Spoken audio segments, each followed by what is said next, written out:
ఈరోజు హైదరాబాద్లో జరిగినటువంటి కొప్పులీశ్వర్ గారిని అరెస్ట్ చేయడం చాలా బాధాకరమైన విషయం. హైదరాబాద్లో సిద్దిపేట జిల్లాలో జరిగినటువంటి సవాలుకు స్వీకరించలేని రాష్ట్ర సంక్షేమ శాఖ మంత్రి వట్టూరి లక్ష్మణ్ కుమార్ గారు, మీరు సవాల్ను స్వీకరించినట్టయితే సెక్రటరియట్లో ఉన్న 125 అడుగుల ఎత్తుగల అంబేద్కర్ గల విగ్రహం దగ్గరికి మీరు పోవాలి. మీరు పోకుండానే, అభివృద్ధిపై చర్చ జరగకుండానే మీరు మినిస్టర్ క్వార్టర్లో ఉండి కొప్పులీశ్వర్ గారిని పోలీసులతో అరెస్టు చేయించి మీరు మా సవాలు స్వీకరించలేదు, మీరు చర్చకు రాలేదని మళ్ళా మీరు గ్రూపులలో ప్రెస్ నోట్ పెట్టారు. దయచేసి మీరు సవాళ్ళు స్వీకరించాలి.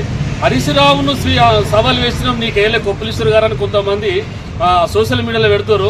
దయచేసి మానుకోవాలి.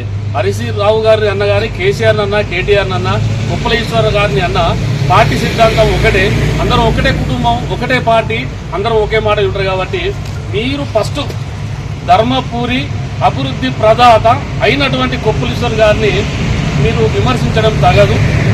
మీరు ఎన్ని పనులు చేసిరో ధర్మపురిలో, కొప్పులీశ్వర్ గారు 10 సంవత్సరాలు ఏం చేసిరు అనేది ఆ చర్చకు మీరు ధర్మపురిలో పెడతారా, హైదరాబాద్లో పెడతారా పెట్టాలి. కానీ పోలీసులతో అరెస్ట్ చేయించి నువ్వు చర్చకు రాలని ధర్మపురి ధర్మరాజు ఎవరు అంటే తెలంగాణ రాష్ట్రంలో ఎవరైనా కొప్పుల ఈశ్వర్ గారు అని చెప్తారు.